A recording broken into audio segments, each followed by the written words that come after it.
kahapon sa My Driver, Sweet Lover. Simon, punta tayo sa charity work nila kasi baka kailangan nila ng suporta natin. Mapapangatawanan ba ni na Rocky itong pakulo nila? Kapag may nangyaring gulo dito, o kaya may ibang nangyari, maliligyan ka sa akin. Ayan tuloy, napasubo kayo, ano? Party? Pagka hindi po tayo nagpa-party, ipapatayin po ako ni Rocky, pipilayan po ako nun. At naisipan pa nitong si Rocky mag-espiya, ha? Ano ginagawa mo dyan? Floor wax, madumi yung inyong floor. Sino yung katabi ni Rocky? Si Ma'am Gabi, yung boss ni Rocky. Nagpapa-impress kasi si Rocky kasi gusto niya nga mapapalapit kay Ma'am. You mean this party is not for the kids? Good. Pati syempre si Rocky, naguguluhan na tuloy. Mga kids, may tuturong kanta ang Kuya Simon nyo sa inyo. Maliit na bilog, maliit na bilog, malaking bilog. Ha? Alam ni Simon ang kanta? Rocky, No. di ba nung bata ka kinakanta mo yan? Ha? Alam mo din ang kanta, Rocky? Malaking bilog, maliit na bilog,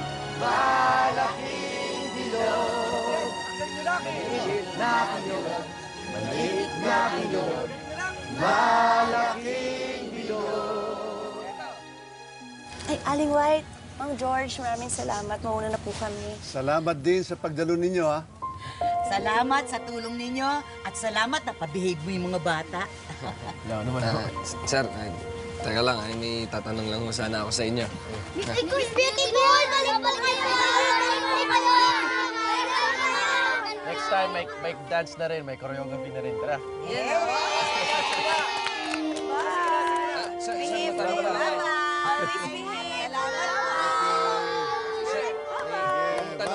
Sir, Oh, sige, sige. Let's go, Simon!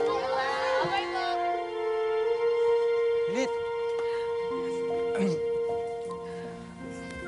Umiiyak ka ba?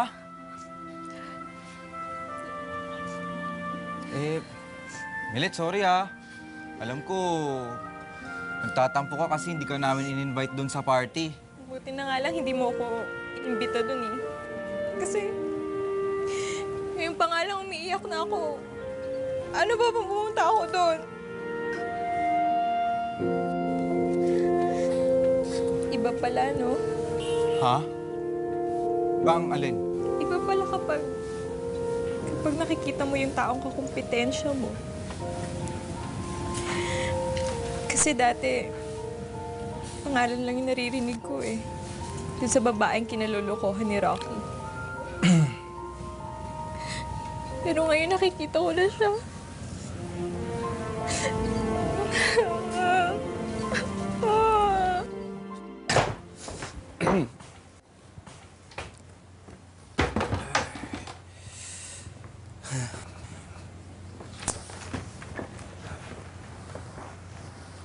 Nagulat ka sa kinanta niya kanina, no? Yun yung kinakanta mo sa kaibigan mo dati? Doon sa ampunan? oo nga eh. Gulat nga din ako dun eh. Yun yung kanta namin ni Bea eh. Ikaw ba talaga gumawa ng kantang yan? O natutunan mo lang din?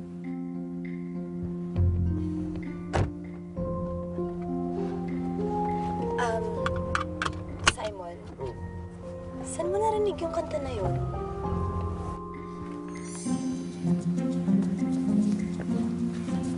Hindi ko alam eh. Parang natutunan ko lang. Ayoko. Hindi ko alam. Sigurado ka ba na doon mo lang sa ampunan kinanta yun? Kung saan-saan lang. Actually, di ko na nga maalala kung saan una narinig yun eh. Bata pa kasi ako nun.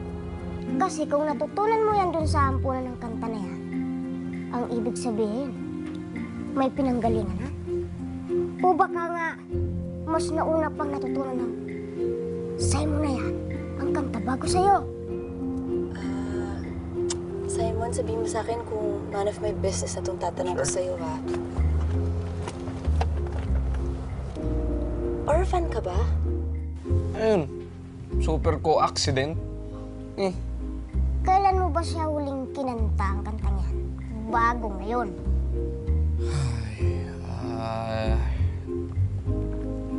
Doon sa resort. Sa Green Heaven.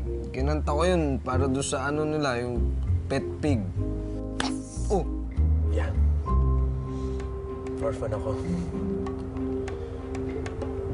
Pero mabuti na lang mababait yung mga foster parents ko kasi sa totoo lang, di ko na maalala yung mga totoo kong magulang eh. but yes. Posible kaya na nung kinanta mong kantang yan, doon sa resort, nadinig ka ni Simon? Gabby, hindi ko gustong isikreto to sa'yo. I was just looking for the right time to tell you. Kasi alam mo naman, minsan talaga mahirap para sa isang tao na hindi mo alam kung saan ka nanggaling. Hindi naman kaya posible na narinig kang kumanta, pagkatapos, yun ang naalala niyang kantahin ngayon. Oh. Ano? Posible.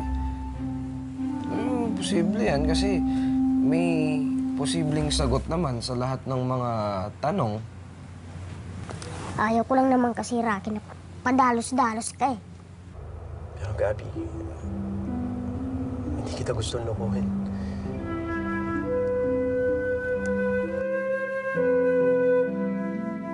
Simon, it's okay. I don't care. I'm really glad na sinabi mo sa akin to.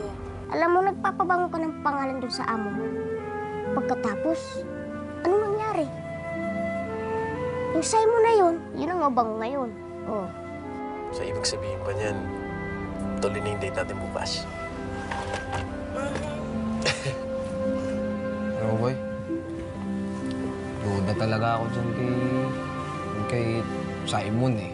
Alam mo, dapat doon ilayo ko si Ma'am Gabby kay Simon. Masama ang tama ni Rocky sa amo niya. Nagpapaparty pa para lang magpa-impress. Pero alam mo, maganda sana eh. Kaya lang, paano ba yun? Eh, mayaman yung babae. Jeepney driver lang tong si Rocky. Parang hinihingi ng ampon mo ang buwan. Totoo po ba yun? Pwede kong hingin yung buwan? Ay, Bert. Masamang sumabat sa usapan ng mga matatanda. Nasa gitna po kasi ako ng usapan niyo. Yung lakas niyo mag-usap, nandito ako. Masama rin sumasabat sa matatanda, ah. Pero alam mo, White, hindi masamang mangarap. Ako bang pinariringgan mo? Pabayaan mo na nga ang mga bata. Alam mo, puso niya ang sinusugal niya. Eh, puso niya yun eh. Eh, bahala siya. Ang gusto ko lang sana, magtapat na siya para hindi na tayo nadadamay sa mga strategy niya. Ito naman, tagal-tagal ko na nagtatapat. May napalaba ako. Ano sabi mo? Wala. Humingi lang ako ng pagkain ng anak ko. Bye. Bye, kids. Bye-bye, Aling White! Bye. Salamat. Bert, narinig mo yung sinabi niya? Bert, ba't hindi ka sumasagot? Eh kasi po sabi ni Aling White, bawal po sumagot sa matanda eh. Whatever doubts na meron ako kay Simon, na siya ang kumanta ng maliit na bilog na song doon sa resort, is blown to bits na ngayon. Eh di ba nga akala ko si Rocky yung kumanta, yung pala si Simon? My gosh, ang daming blowing jobs na nangyayari, ha? I mean, kinanta ni Simon yun mismo sa harapan ko. Sa harapan ni Rocky, sa harapan ng buong pamilya ni Rocky. Tapos, marunong siya mag-origami. Alam niya yung kanta. Eh di, siya na talaga yung long-lost soulmate ko from the orphanage. Diba? Gusto ko parang Starlit Night effect lang. Huwag niyong pagmukay na parang fiesta sa isang kopong-kopong na baryo ng Aurora. Yan, medyo social naman ang pagkakalagay ng mga lights. All the way hanggang doon. O bakit gano'n yung kabit doon? Nga muna. Hello? Hello, France? Hello? Hanggang doon! Winner! Winner! Ay, naku, napaka-romantic, ha, girl. Ha? Isipin mo, isang hunky na general manager ng resort, eh, yung pala magiging soulmate mo? Nini, may problema ka ba? Wala. Katulad ko sinabi ni Von, na yung general manager ng resort nyo ay ang long-lost soulmate mo, hindi ba masyadong coincidence yun? Nini, ganyan talaga ang buhay. Punong-puno ng accidents. Happy meetings, star alignments, mga ganon. Sino ba naman ako para questionin yun, di ba? Hello? Hello?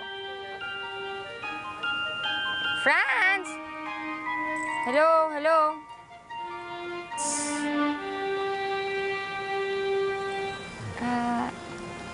Hi, Tito Ahmed.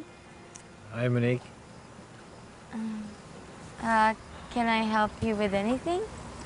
I want to tell you something. Bes, alam mo naman, di ba, that no one would be happier than me pag nahanap mo na yung lalaking para sa'yo. Kaya lang, puso mo na yung nakataya dito eh. Kailangan mag-iingat ka. So what? I'll just keep my heart closed forever? Of course not. Ano ka ba?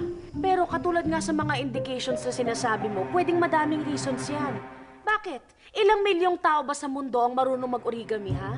At saka malam mo, yung song na sinasabi mo, pwedeng napagpasapasahan from person to person.